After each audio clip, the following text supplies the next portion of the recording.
Hello, my name is Nicholas Stadden. I'm with Monrovia. Today we're going to talk about how to fertilize a dwarf Alberta spruce. And I've got one of these beauties here with me today. For those of you that live in the colder regions of the United States, you're probably very familiar with this plant. In fact, you might even have one of these in your own garden. But for those of you who live in the southern part of America, chances are the only time you see these plants is around Christmas time.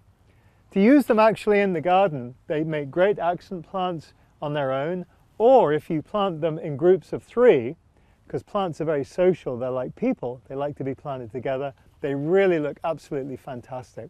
But the reason we're here today is to talk about how you fertilize them. Now, we've spoken about having them in the garden. A lot of people use them in containers as well. So the rule of thumb for me with fertilizing Alberta spruce is probably 3 times a year.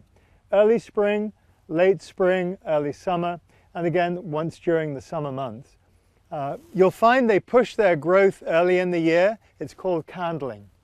When you buy your fertilizer, I always tend to go with a granular variety. And what's really important is look for the higher number. You'll find 3 numbers on the box or the packet. Nitrogen is the first one, phosphate is the second one, and potash is the third one. So look for the highest number in the nitrogen. 6, 7, something along those lines.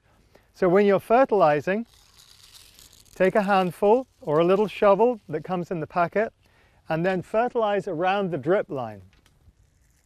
The instructions will be on the packet as to exactly how much you should use.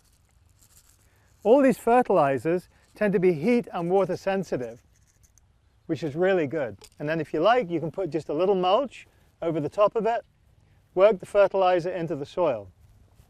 It's the same if you have a container plant. Put the fertilizer on and then just a little bit of light mulch on top, give the plant a nice drink, and that fertilizer will soak in. This is Nicholas Stadden from Monrovia on how to fertilize your Alberta spruce.